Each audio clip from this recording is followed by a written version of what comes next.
Hoy se sientan en nuestro estudio dos invitados, Jaime y Francisco Javier Magén. Buenos días. Hola, buenos días. Buenos días. Jaime y Francisco Javier son los titulares del estudio Magén Arquitectos de Zaragoza, que ha presentado un libro en el que recoge los mejores trabajos de este estudio de arquitectura durante los últimos 10 años. Todos han sido realizados en Aragón, ¿verdad? Sí, así es.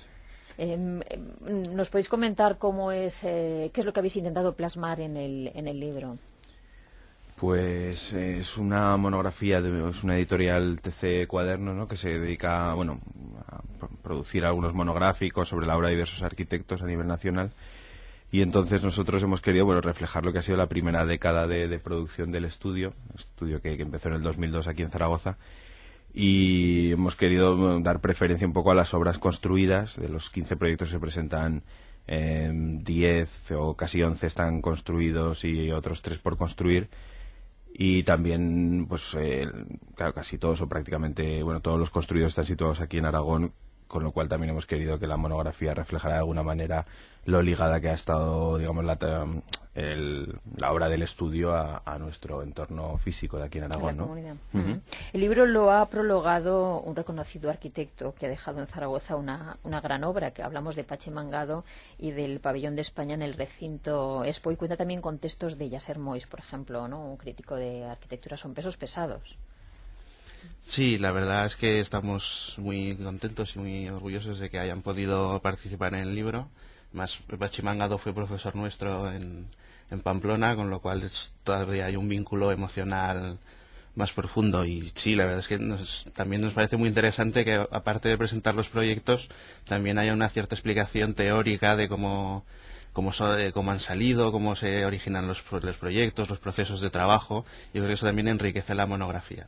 Muy bien. Luego, sí, adelante. Que si quieres, nosotros se lo pedimos y sí que queríamos que esas visiones un poco generales o de la obra del estudio, de los principios, que vinieran tanto desde la propia profesión, que pues, bueno, casi no hay mejor ejemplo para nosotros que Francisco Mangado, ¿no?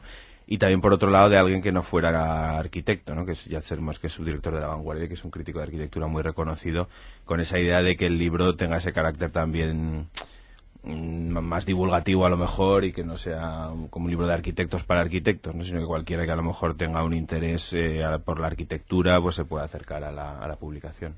Vosotros sois muy jóvenes, parece mentira ya que tengáis suficientemente obra. Además, vamos a comentar más adelante que muy premiada, ¿no?, y muy reconocida como para poder ya hacer un libro. Vamos a explicar a los oyentes dónde están hechas esas obras y qué obras son. ¿Son viviendas? ¿Son edificios públicos?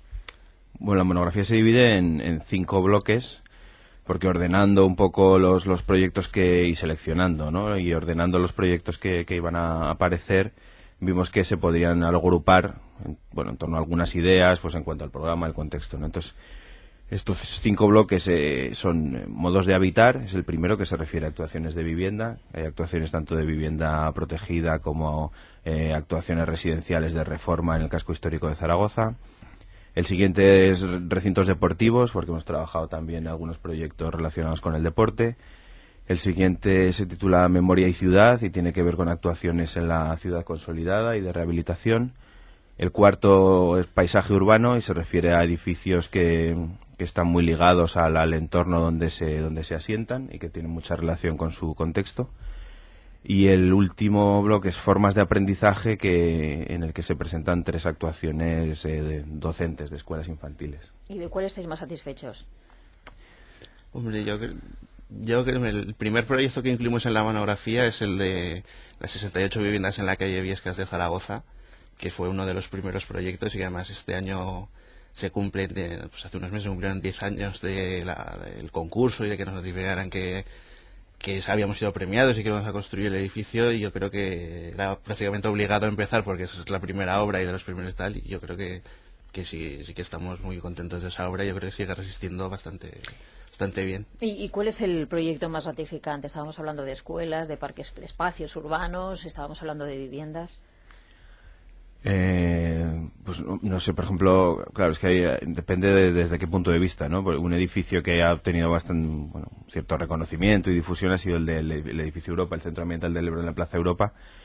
Pero, por ejemplo, hay otros proyectos que pues a lo mejor ha habido muchas dificultades en la obra y se han resuelto, se han sacado adelante, aunque luego a lo mejor no hayan tenido tanta tanto reconocimiento, y hay otros proyectos, por ejemplo, pues hablamos de las escuelas infantiles, ¿no? Que cuando vas a lo mejor a la inauguración es cuando notas a lo mejor más como el cariño a lo mejor de los padres o de la gente que lleva mucho tiempo a lo mejor anhelando el tener ese equipamiento en el barrio. Entonces, bueno, depende un las poco, circunstancias, ¿no? de cada edificio. Sí. Comentábamos que la mayor parte de los proyectos que aparecen en el libro, por lo menos muchos de ellos, han sido galardonados o han recibido premios internacionales, ¿no? En 2007, por ejemplo, en Múnich, a la mejor ópera prima, el año pasado al más innovador en el ahorro energético, también al mejor edificio construido con madera, etcétera, etcétera, ¿no? Todos estos premios os ponen el listón muy alto, supongo, pero muchos oyentes se preguntarán si es la arquitectura la que se tiene que adaptar y ajustar a los usos, o se deben modificar los usos a las arquitecturas sostenibles, ¿no?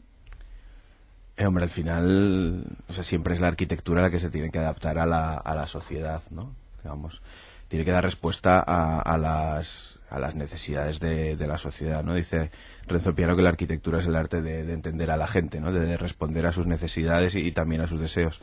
En ese sentido, a lo mejor en el texto final, que nosotros también incluimos un texto a modo de epílogo, pues identificamos también que la arquitectura también tiene que responder a esta situación, a este mundo en transformación y a las nuevas sensibilidades contemporáneas, por ejemplo, decimos hacia la economía, la ecología y la participación, ¿no?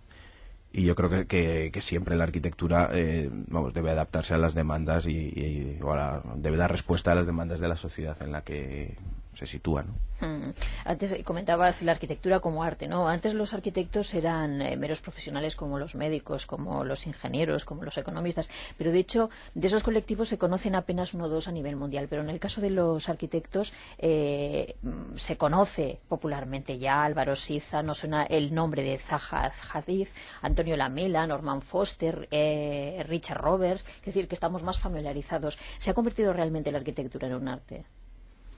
Hombre, la arquitectura, digamos, casi desde el principio de los tiempos, no se ha limitado nunca exclusivamente a dar cobijo, a proteger de los elementos. Yo creo que hay una definición de arquitectura que dicen que la arquitectura es aquello que pasa cuando el que construye lo hace con la intención de ir a algo más allá de las necesidades prácticas, ¿no? Del umbral de la función. Entonces, en ese sentido, la definición de arquitectura como arte útil está en la propia definición de la arquitectura. ¿Y qué nos espera ya casi para terminar, porque se nos agota el tiempo? ¿Qué nos espera en el futuro? ¿Qué nos aguarda la arquitectura? Pues yo creo que la arquitectura seguirá evolucionando igual que evolucione la sociedad. Yo creo que ahora hay una mayor demanda hacia la sostenibilidad, hacia la mejora de los espacios públicos, hacia la actuación dentro de la ciudad consolidada, de mejora de la vida de la gente, de los equipamientos de los barrios. Yo creo que es un poco ahí hacia donde vamos a tender. Creo ya la época de grandes equipamientos y tal está un poco superada.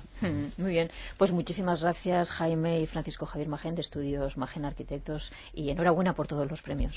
Muchas gracias. Muchas gracias.